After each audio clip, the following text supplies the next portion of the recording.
오늘의 묵상 한장은 시편 97편입니다. 오늘 본문의 말씀을 통해서 살아계신 하나님을 만나고 은혜의 보좌 앞에 나가 때를 따라 돕는 은혜가 있기를 원합니다. 시편 97편의 내용은 95편, 96편, 97편과 똑같이 지금 하나님께서 다스리심, 하나님께서 통치하신 것에 대한 찬양의 내용이 소개가 되고 있습니다. 특히 97편 이 내용은 사방의 대적들이 에워싸임을 당한 상당한 그런 고난과 역경 속에서도 주님을 의지할 때에 주님께서 이제 통치하심으로 주님께서 베푸신 은혜로 말미암아 기뻐하는 그런 어떤 기뻐함으로 하나님께 찬양하는 내용이 97편의 내용이 되겠습니다. 특히 97편 내용을 통해서 보면은 1절에 하나님을 찬양할 것에 대한 이런 초대로 시작을 해서 2절부터 이제 7절까지 내용은 하나님께서 통치하신 것과 하나님께서 이제 이런 다스리시는 그런 권세를 경배할 것에 대한 내용들이 기록이 되고 있죠. 그리고 특히 8절과 9절 이 내용은 신앙 고백적인 찬양이 소개가 되고 있습니다. 그래서 1절부터 9절까지 이 내용은 하나님의 통치에 대한 찬양의 내용들이 소개가 되고 있고 10절부터 12절까지 이러한 전체 결론적인 그런 내용으로 의인을 향해서 이제 하나님 앞에 찬양을 촉구하고 있는 그런 내용들이 되어집니다. 특히 97편 내용은 1절에 기뻐할지어다, 즐거하고 기뻐할지어다 라고 시작이 되어지고 마지막 12절 내용을 보면은 기뻐하고 감사할지어다 라고 이렇게 마무리를 짓고 있어요. 하나님의 통치를 받았을 때 시작도 마무리도 온통 주님의 기쁨으로 충만하지만 반면 이 악인들의 내용은 수치를 당하는 그런 내용들을 지금 말씀을 하고 있습니다. 1절 보겠습니다. 여호와께서 다스리시니 땅은 즐거워하며 허다한 섬은 기뻐할지어다 이렇게 말씀을 하고 있어요. 지금 하나님의 통치의 내용을 말씀을 하고 있죠. 그랬을 때 지금 여기서 땅이라고 하는 내용은 이스라엘을 이렇게 표현을 하고 있습니다. 그리고 허다한 섬은 이스라엘 주변에 있는 모든 그런 섬들을 말씀하고 있고 이방인들을 의미하고 있죠. 따라서 땅과 허다한 모든 섬들은 온 세상을 말씀을 하고 있어요. 그래서 온 세상 가운데 통치하시는 분이 누구냐? 하나님이시다. 그래서 하나님의 통치의 그 결과는 기쁨과 즐거움으로 이렇게 충만하게 될 것이라는 것을 지금 선언하고 있는 것을 보게 되어져요. 자, 그러면서 2절부터 7절까지 이 내용은 하나님께서 통치하시는데 그 하나님의 위엄과 하나님의 영광이 어떠한 내용인가 이 부분들을 자세히 소개하고 있죠. 자, 2절 내용을 보면은 흑암과 그리고 구름과 흑암이 그를 둘렸다. 그리고 의와 공평이 그의 보좌의 기초로다. 이렇게 말씀을 하고 있어요. 이 내용은 출애굽기 19장 9절이나 신명기 4장 11절 이 말씀을 배경으로 하고 있습니다. 하나님께서 이제 임재하고 계시는 그 장소는 구름과 흑암으로 둘렀다 이렇게 표현하고 있습니다. 그러니까 대부분 하나님께서는 임재하고 계시는 것은 확실한데 하나님은 이렇게 보여요? 보이지 않습니까? 보이지 않아요. 그리고 디모데전서 6장 16절 내용을 통해서 보면은 이 죄인인 인생은 하나님 앞에 이제 가까이 갈 수 없는 불 가운데 거하시는 분이 바로 주님이시다라는 것을 보게 되어져요. 그러니까 하나님께서는 이제 숨어 계시는 하나님, 사람들이 근접할 수 없는 하나님, 하나님을 볼 수 있는 상황이 못 된다. 예, 이렇게 지금 시내산 강림했을 때 그런 하나님의 영광을 볼 수는 있지만 실제 사람들이 임재하고 계시는 그런 주님을 인지하고는 있지만 하나님을 직접 배울 수는 없다. 그런 위험, 하나님의 그 위험을 지금 묘사하고 있죠. 그러한 하나님께서 이제 통치하실 때 그 통치의 그런 어떤 기초가 어떤 내용이냐, 크게 두 가지라는 거예요. 첫 번째 2절 내용을 보니까 공평, 공의 공평 이렇게 말씀을 하고 있는 것을 보게 되어져요. 그래서 이 두 가지가 바로 하나님의 통치의 본질이 되어진다. 그러나 이 세상 왕들은 어떻게 됐습니까? 힘으로 이렇게 억압하고 또 폭력을 가하는 그런 어떤 방법으로 이 세상을 통치하고 계시지만 우리 하나님께서는 의와 공평으로 이제 통치하고 계시다라는 사실을 지금 보좌를 이렇게 통해서 보여주고 있습니다. 보좌는 크게 통치, 그 다음에 심판, 그리고 영광, 그런 의미를 지금 담고 있는 그런 내용들을 보게 됩니다. 그만큼 이제 하나님의 통치는 약한 자다 해서 외면받거나 또 강한 자다 해서 예외될 수가 없다는 거예요. 너무나 공정한 심판이다, 정의로운 그런 통치다 하는 그런 부분들을 지금 말씀을 하고 계십니다. 자, 그런데요 3절 보겠습니다. 불이 그 앞에서 나와 사방의 대적들을 불사른다, 이렇게 표현하고 있습니다. 지금 현재 나타나는 그 현상은 사면의 대적들로 에워싸고 있는 그런 상황이에요. 악인들은 의인들을 이렇게 힘들게 하는 그런 내용이 되어지죠. 그런데 하나님께서는 그의 영광 가운데 있는 그 불, 이 불은 심판을 의미하고 있잖아요. 그래서 불이 하나님으로부터 나와요.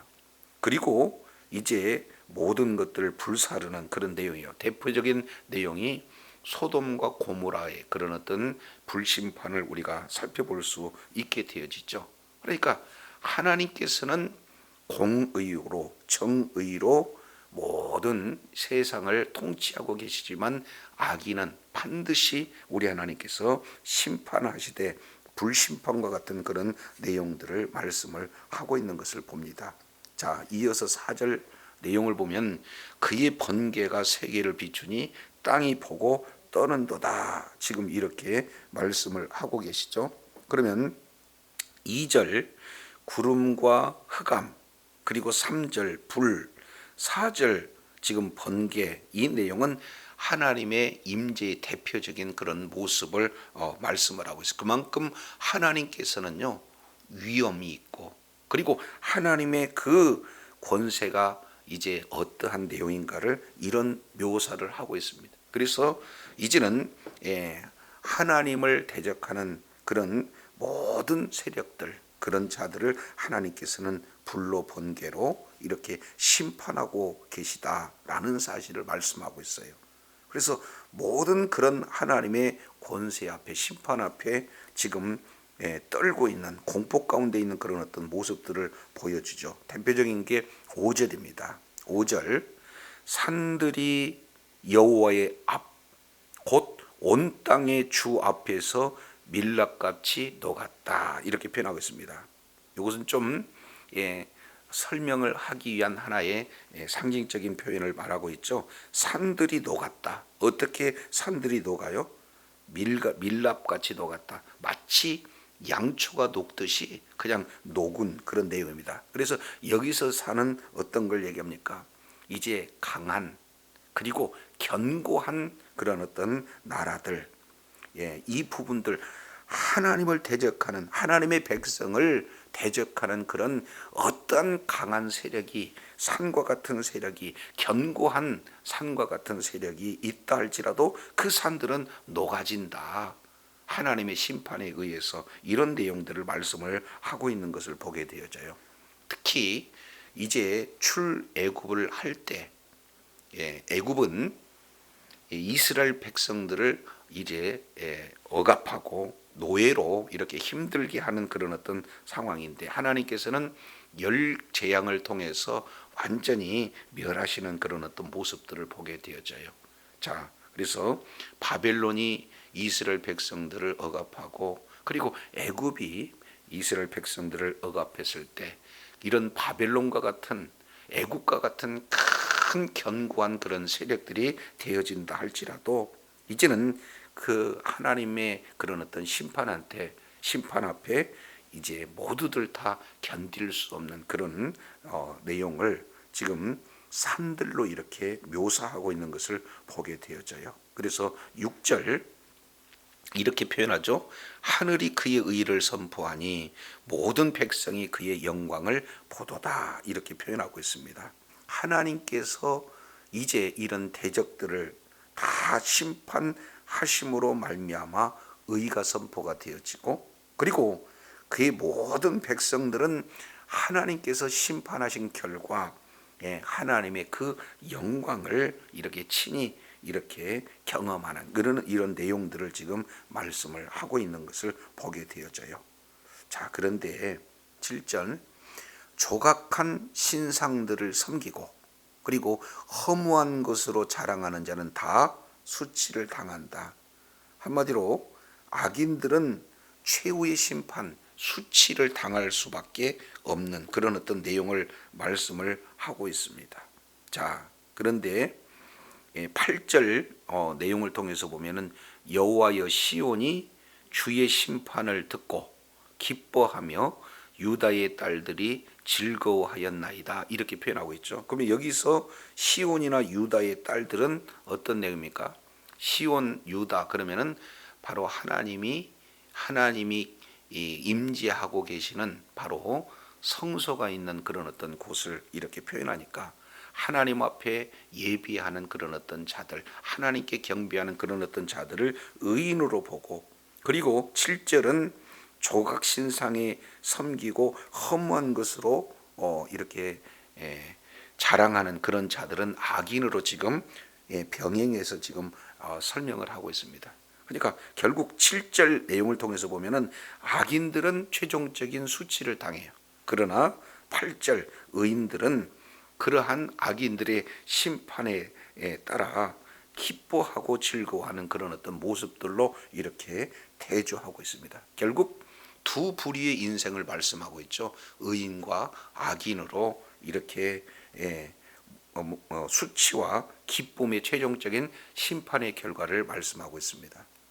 마태복음 25장 31절부터 46절까지 이 내용을 통해서 보면은 이 부분을 아주 구체적으로 이렇게 표현하고 있는 것을 보게 되어져요. 마지막 양과 염소를 나누듯이 의인과 악인을 나누고, 이제 최종적으로 복을 받을 자와 최종적으로 심판을 받을 자를 이제 분류하듯이, 지금 오늘 시편 기자는 악인들은 우상을 이렇게 만들어서 섬기는 그런 어떤 대표적인 내용으로 지금 말씀을 하고 있고, 그리고 의인은 하나님 앞에 경배하는 자들로 지금 묘사하고 있어서 그 결과는 어떻습니까? 수치를 당하느냐 아니면 하나님께서 베푸신 그런 기쁨으로 충만하느냐, 이런 내용들을 지금 말씀을 하고 있습니다. 자, 이거에 대한 최종적인 결론의 모습으로 9절 이렇게 표현하죠. 1절에서 9절까지 종합하고 있습니다. 여호와여 주는 온 땅 위에 지존하시고 모든 신들보다 위에 계시는 그런 바로 위엄, 권세, 이 부분이 바로 있는 분이 바로 하나님이시다라는 이런 사실을 지금 바탕으로 하고 있습니다. 그래서 이제 의인에 대한 그런 어떤 기쁨과 악인에 대한 수치에 대한 내용들을 지금 비교하고 있는 모습을 보게 됩니다. 그래서 최종적인 결론의 모습이 10절에서 12절까지예요. 자, 10절 내용을 통해서 보면은 이렇게 말씀을 합니다. 자, 10절. 여호와를 사랑하는 너희여. 의인을 지금 말하고 있죠. 그리고 또 역시 악을 미워하라 하면서 대조를 하고 있는 내용을 보게 됩니다. 그러니까 여호와를 사랑하는 자가 있고, 요걸 다른 말로 악을 미워하라는 내용으로 이제 반복해서 이렇게 말씀을 하고 있습니다. 악을 미워하는 것은 구체적으로 뭐냐? 하나님을 사랑하는 것이다. 하나님을 사랑하는 것은 어떤 것을 말하고 있습니까? 하나님의 말씀을 사랑하는 것, 하나님의 말씀에 순종하는 그런 어떤 모습들을 지금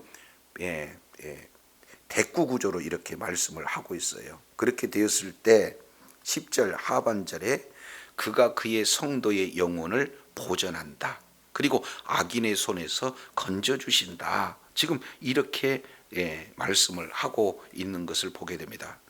자, 그래서 하나님을 사랑하는 자리, 다른 말로 악을 미워하는 자리, 그랬을 때 우리 하나님께서 약속하신 두 가지, 영혼을 보전해 주시고 그리고 악인의 손에서 건져 주신다는 그런 약속이 이루어지게 되는 거예요. 자, 그 부분을 11절에는 이제 의인이 등장하고 있죠. 의인을 위해서 하나님께서 뭘 뿌려주신다? 빛을 뿌려주신다. 지금 현재 악인들이 지금 처하고 있는 그런 어떤 묘사를 흑암 그리고 어두움 이런 어떤 내용들을 말씀을 하고 있어요. 그런데 의인을 위해서 어둠 가운데 있는 그런 어떤 곳에 빛을 마치 그런 씨앗을 뿌리듯이 빛을 뿌려주게 되어진다. 그렇게 되면은 요 내용을 이사야서 9장 1절 내용을 통해서는 번영의 빛으로 이렇게 말씀을 하고 있죠. 그러니까 빛을 뿌려주게 되어지면 어떤 내용이냐? 기쁨을 뿌려지는 내용하고 지금 똑같이 묘사하고 있어요. 의인을 위하여 빛을 뿌리는 것이나 마음이 정직한 자를 위하여서 기쁨을 뿌리는 것이나 지금 그 모든 삶의 내용은 어떤 겁니까? 축복의 삶이다. 빛의 삶이다. 이런 내용을 말씀을 하고 있습니다. 그래서 어둠 가운데 이제 모든 그 앞길을 빛으로 인도해 주시고 그리고 이제 빛으로 인도함을 받았을 그때에 이제 그 기쁨에 이르던 삶을 마치 씨를 뿌리듯이 빛을 뿌리고 기쁨을 뿌리는 그런 어떤 내용으로 지금 말씀을 하고 있습니다. 그래서 최종적으로 12절 의인이여 너희는 여호와로 인하여 기뻐하고 그의 거룩한 기념에 감사할지어다 해서 기쁨과 감사로 시작하고 그리고 기쁨과 감사로 마무리를 지을 내용이 바로 시편 97편입니다. 하나님께서는 이제 온 땅 위에 지존하신 분이다. 그리고 하나님께서는 모든 신들 위에 초월하시는 분이시다. 그 초월하시고 그러한 지존하시는 하나님의 그런 어떤 임재의 모습을 구름, 흑암, 그리고 불, 그리고 번개 이런 하나님의 위엄을 그대로 지금 보여주고 있어요. 그런 하나님께서 온 우주 만물을 지금 다스리시고 통치하고 있을 때에 이제 하나님을 대적하는 이제 악 가운데 어둠 가운데 거하는 그런 악인들은 결국에는 최종적으로 수치를 당할 수 있으나 우리 하나님을 사랑하고 말씀에 순종하는 그런 자는 빛이 뿌려주고 기쁨이 뿌려지는 것처럼 그 중심에 이제 감사가 넘치고 기쁨으로 충만한 그런 어떤 삶을 이렇게 노래하고 있는 것을 보게 되어져요. 저와 여러분이 오늘의 모든 삶의 현장 속에 주님께서 나를 다스리고 주님께서 통치하고 계시니 이제 끝까지 주님을 사랑하고 주의 말씀에 순종하는 자리에 있음으로 말미암아 우리 주님께서 베풀어 주시는 그런 빛 가운데 거하고 주님께서 베풀어 주신 놀라운 기쁨 가운데 충만한 그런 어떤 복된 은혜 가운데 거하는 역사가 있기를 원합니다. 기도하겠습니다. 하나님 아버지 감사합니다. 시편 97편 내용을 통해서 온 우주 만물을 다스리시고 통치하신 분이 바로 주님이시고, 주님께서 임재하시는 그곳에는 이제 흑암과 그리고 구름이 있고, 그리고 또 이렇게 빛과 번개가 있는 하나님의 임재의 모습 가운데 주님은 모든 신들 위에 지존하시고 뛰어나시는 주님께서 이제 다스리고 통치하고 계시니, 이제 주님을 사랑하고 주의 말씀에 순종하는 자에게 주어지는 기쁨, 반면 악인들에는 최종적인 수치를 당한다는 사실을 오늘 시편 기자가 노래하고 있습니다. 오늘 모든 삶의 그런 어떤 여정 가운데 주님의 통치함을 받고 더욱더 주님을 사랑하고 주의 말씀에 순종하는 자리에 있음으로 말미암아 주님께서 베풀어 주시는 이제 놀라운 기쁨과 감사의 그런 어떤 모든 삶의 여정이 되어 하나님 앞에 영광 돌리며 하나님 앞에 존귀하게 쓰임받는 주의 사랑하는 자녀들이 다 되게 역사하여 주옵소서. 우리 구주 예수님 이름으로 기도드립니다. 아멘.